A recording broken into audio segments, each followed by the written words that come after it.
Mizoram sinatin heti takazu kan do hi Bible a that lo zia kan mu ba ka PCI dan kan constitution a khan bung thum na zute gan zate kan siam chua mo kol emo the dare mo man sual emo le ril re ti buai thei dam doi man sual te ti kan muwa heta yan zu hi thil dang nen soi pol ania wangin hemi thil fiana tura chuan siam chua ti chu zu sak ani a chu PCI danin akhapani kol ti chu zu da na ta na in man tua man tir lua tir ti na ni ya chu PCI dan bung thum na kha na khapani the dar ti chu zu zor ti na ni ya chu PCI dan bung thum na kha na khapani man sual ti chu zu in soi na ni a chu kan dan PCI dan bung thum na khan akhapani heti taka ko khan du lo zuar lui tu sarkar kan nei hewan awan doi khak le to na phei chuan zu zor ti top turang ngin chia po kan ngai ta lo ani kha nimin pia lo ka kan ro re la khan alang reng maya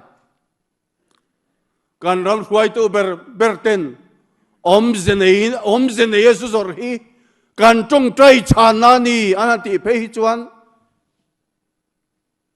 ke chu ka trek deu sak mai ni hetiang taka ko khan in beina he Mizoram a hian alatok ngai lo ning ka ria a om zenei zu zor kan ti hian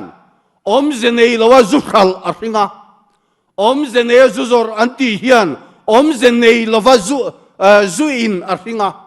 om zenei zu zor anti hian om zenei lawa thi na a then bokani zu chung changa hian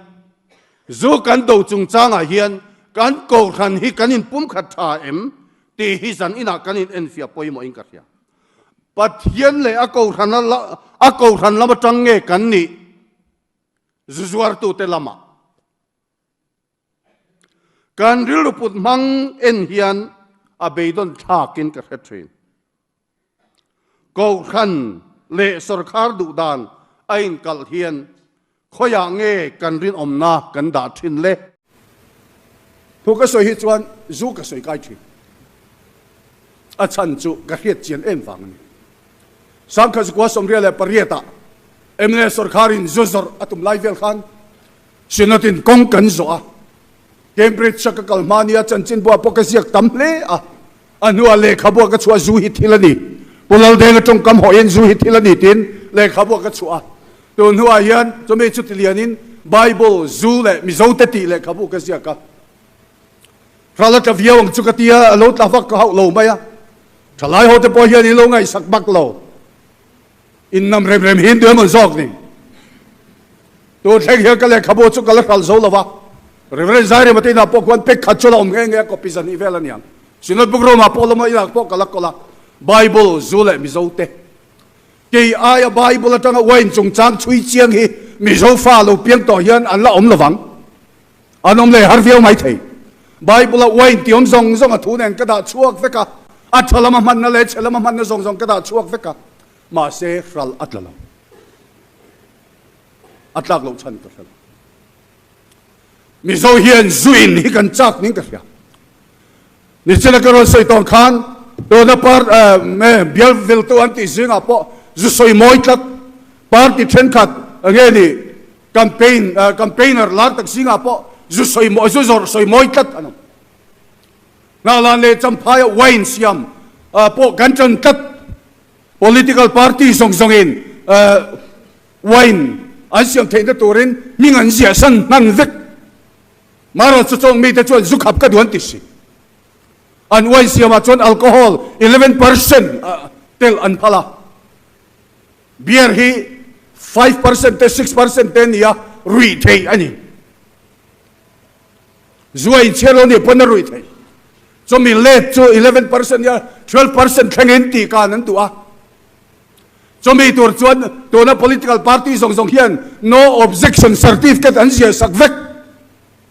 je saklo pakhat manom lo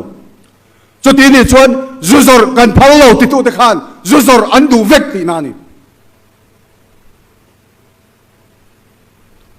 na la na khian wain ching kha zali chuang emon oma ni ko ma ka zo chuan zani som nga vel chuan ni ton tia Zampaya khian zaruk vel lo men tia kan sinot hian sacramental waina hian kita mi te hi ti ve ila ko ran chen khat tiang in ti rot na oma tu na po zir chen tu ren SEC na da me kan amaro chu ke ma mi mala hi chuan zir chen pong ai ka ti lo tol po ka ti lo sinot fora po ka saya kan sinot sacramental wain kan budget hin wai som sari pan hi ani mi zaruk chong ko zaruka khian nuôi som sari pan hi chu sem tai la cheng sing khale sang ni chon an changa ai ha sak pha hau la bang chong ko sang khatan ni phei chuan cheng sang sari la zan hi chon an changa hau sak na thama ting lo mi then khat tu in ri bazar da tham le kan yang ngati nge mi zo te hian zu sia mi kan chak em ti ka ngai to na la nan phal vele sial ho kala khui thei wain siam an ron rot vele a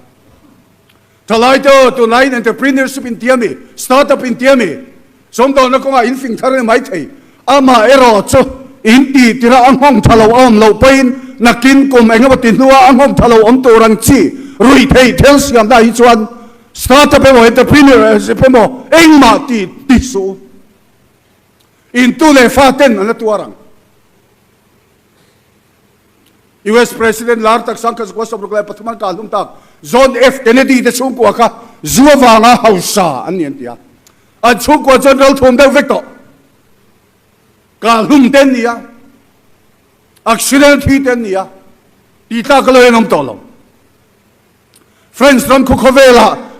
wain siam chuak nem ber ani lo pain pani na choni big lawang ti tur ania anu la le tang valten nu na ta hol em a sex lama an duar bidi ke sir lai khan zu chung chang hi wain chung chang hi mizoram chang ni lo khovel huapin assignment pakhata ke sia ka chuta le khabu pakhata ka mu chu friends rama chuan zui nan thiam in ringem an thiam lo niang Ministry of Health budget za som li kha zu ei chiat en kol nan an mang ten tlaten khovela hian zuin thiam tak tak anom lo khovela zir na chang kang ber jiwan soi pakhat Cambridge University a lekha ka zira kom ni koma Cambridge kholaya po zungol vei pai chuang an lawn ve tho sa pho point zu in an thiam big lo mi zo phei cho kan thiam lo le swal kan rui chuan kan in chuan rui kan tuma kan rui chuan du la le tang val ina in koma in ngai phe tin tum le a in easy sota atu ve po chu wangin tu la phei chuan so thing kan sui mo ya tha e ma se mi sa ka chuan so thing a tang wain siam ten sui moi le to chu ni warning ka pe du chau thalai to entrepreneurship in TMO startup in TMO eng sum do na moi ti don point nakin loka kan nun hom chetur kan taksa kan hisel na hom chetur khatiang thil ei zon la khachuron bo lu su a Christian a thil lo pain a dik lo hrim mir hing nun nakin loka sok thai to ke puam te po thalo ni kan ti a sum hi chu kan du tu ran ya kan ma mo ang chin chu amaro chu chuak takin kan du tu ran lo alag lo na ko nga du am takin kan ti kher tur lo kan ma mo to kan nei theya mi kan ma mo ba kan ne mi tan pui thei na ta kan man chuan la tha du am ero chu thalo du am hi chan na ni nun poin na chan pha theya tang ka sum ngai na thi swal tin reng bulan